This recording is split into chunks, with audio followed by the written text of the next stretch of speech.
Assalamualaikum warahmatullahi wabarakatuh. Kami di sini akan membahas case study konsolidasi dengan akuisisi penuh pada nilai tercatat ekuitas. Sebelum masuk ke pembahasan, izinkan kami untuk memperkenalkan diri. Saya Ica Afilian Rufandini. Saya Vivi Wirdaningrum. Saya Nunggi Putri Wardani. Saya Anggun Fadila Nisa. Oke, langsung saja kita akan masuk ke pembahasan. Diketahui PT Avaf melakukan akuisisi atas seluruh saham yang dimiliki PT Farfas nilai 300 juta pada 1 Januari 2020. Ketika nilai buku ekuitas PT Farfas sama dengan nilai wajarnya yakni 300 juta. PT Avaf menggunakan metode ekuitas untuk mencatat investasinya. Neraca saldo PT Avaf dan PT Farfa per 31 Desember 2020 adalah sebagai berikut.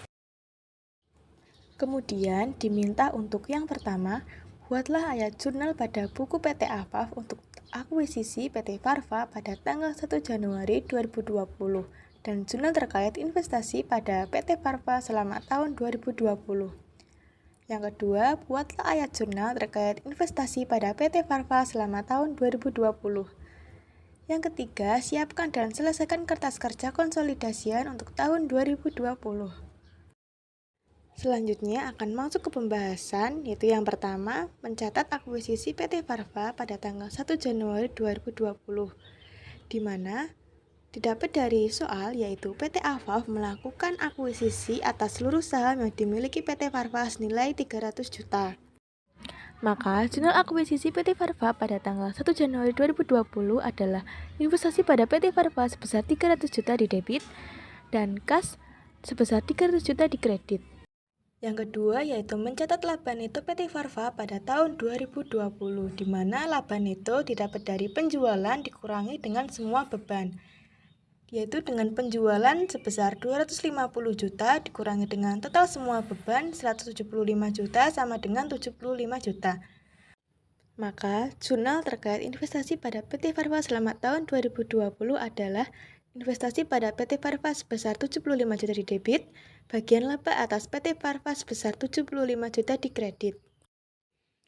Yang ketiga yaitu mencatat penerimaan dividen dari PT Farfa pada tahun 2020, di mana didapat dari soal yaitu dividen pada PT Farfa sebesar 20 juta. Maka, kas sebesar 20 juta di debit, investasi pada PT Farfa sebesar 20 juta di kredit. Kertas kerja konsolidasian tahun 2020. Pada tahun 2020 dilakukan perhitungan nilai buku PT Avaf atas investasinya pada PT Farfa. Nilai buku awal pada 1 Januari 2020 adalah sebesar 300 juta yang diperoleh dari saham biasa senilai 200 juta dan saldo laba sebesar 100 juta.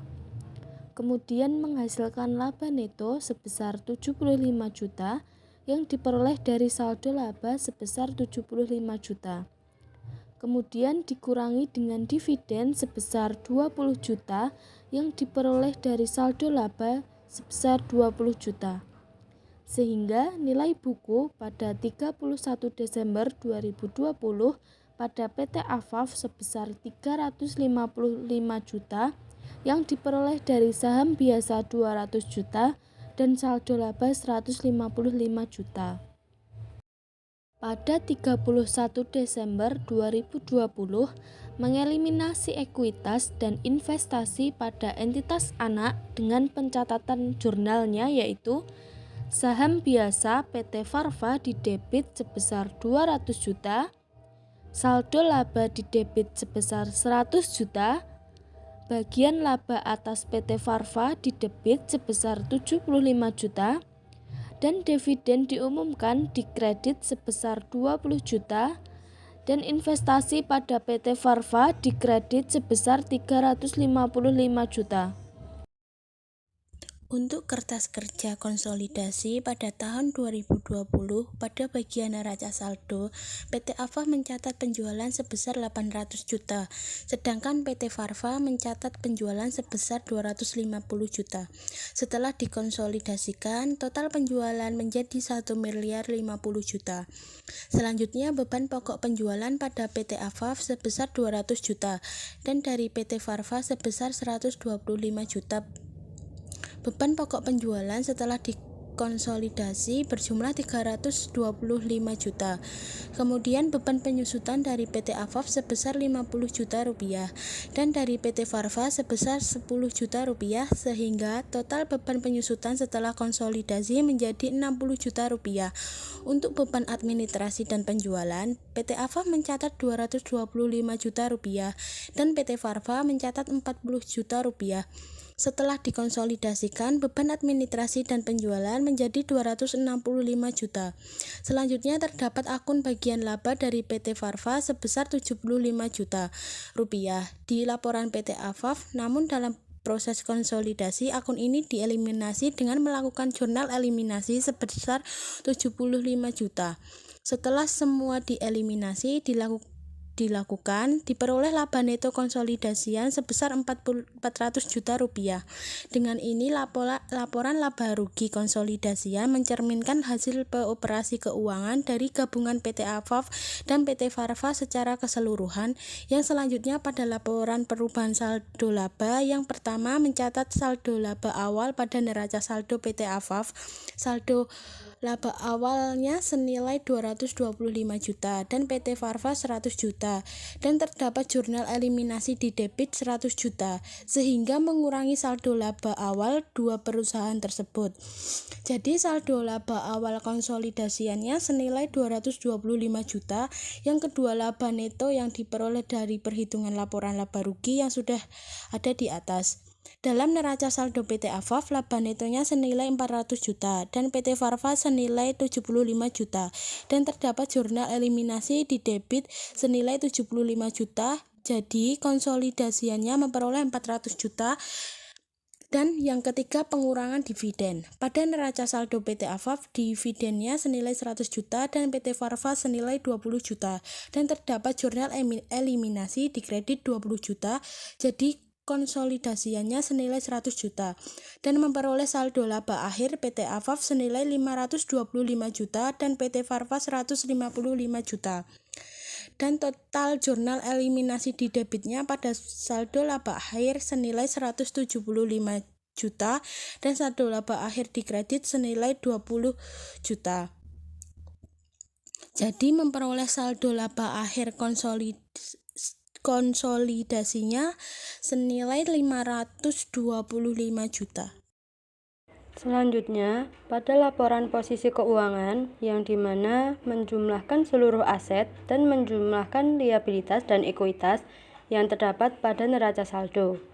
Yang pertama, ada akun kas dari PT AFAF senilai 130 juta rupiah dan PT Farva 80 juta rupiah, sehingga memperoleh hasil konsolidasian senilai 210 juta rupiah.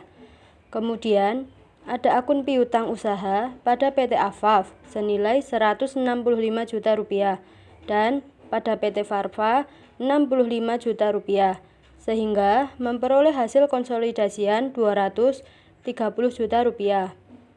Selanjutnya, ada akun persediaan pada PT AFAF senilai 200 juta rupiah dan PT Farva 75 juta rupiah, sehingga memperoleh hasil konsolidasian 275 juta rupiah. Kemudian, ada akun investasi pada PT Farva, di mana PT AFAF senilai 355 juta rupiah dan terdapat jurnal eliminasi di kredit senilai 355 juta rupiah, sehingga mengurangi hasil investasi pada PT Farva. Jadi hasil konsolidasiannya menjadi 0. Selanjutnya, ada akun tanah pada PT AFAF senilai 200 juta rupiah dan PT Farva 100 juta rupiah, sehingga menghasilkan konsolidasiannya 300 juta rupiah. Selanjutnya, pada akun bangunan dan peralatan pada PT Afaf senilai 700 juta rupiah dan pada PT Farva 200 juta rupiah, sehingga memperoleh hasil konsolidasian 900 juta rupiah. Pada akun akumulasi penyusutan pada PT Afaf senilai 450 juta rupiah dan PT Farva 200 juta rupiah, sehingga memperoleh konsolidasian 470 juta rupiah dan menghasilkan total aset pada PT Afaf senilai 1 miliar 300 juta rupiah dan PT Farva senilai 500 juta rupiah. Dan terdapat jurnal eliminasi di kredit senilai 355 juta rupiah, sehingga memperoleh hasil konsolidasian senilai 1 miliar 445 juta rupiah. Selanjutnya, menjumlahkan liabilitas dan ekuitas. Yang pertama ada akun utang usaha pada PT Afaf senilai 75 juta rupiah dan PT Farva 60 juta rupiah, sehingga memperoleh konsolidasian senilai 135 juta rupiah. Selanjutnya, ada akun utang obligasi pada PT Afaf senilai 200 juta rupiah dan PT Farva senilai 85 juta rupiah, sehingga memperoleh hasil konsolidasiannya 285 juta rupiah. Selanjutnya, ada akun saham biasa pada PT Afaf senilai 500 juta rupiah dan pada PT Farva senilai 200 juta rupiah. Terdapat jurnal eliminasi di debit senilai 200 juta rupiah dan mengurangi saham biasa dari kedua perusahaan tersebut, sehingga menghasilkan konsolidasian saham biasa senilai 500 juta rupiah. Selanjutnya, saldo laba pada PT Afaf senilai 525 juta rupiah dan PT Farva 155 juta rupiah. Dan terdapat jurnal eliminasi di debit senilai 175 juta rupiah dan di kredit senilai 200 juta rupiah, sehingga menghasilkan konsolidasian senilai 525 juta rupiah, sehingga memperoleh hasil total liabilitas dan ekuitas dari PT Afaf senilai 1 miliar 300 juta rupiah dan PT Farva senilai 500 juta rupiah. Total jurnal eliminasi dari liabilitas dan ekuitas di debit senilai 375 juta rupiah dan di kredit senilai 200 juta rupiah, dan memperoleh hasil konsolidasian liabilitas dan ekuitasnya senilai 1 miliar 445 juta rupiah. Cukup sekian pembahasan dari kelompok kami. Apabila ada salah kata, kami mohon maaf sebesar-besarnya. Terima kasih telah menonton. Sampai jumpa lagi.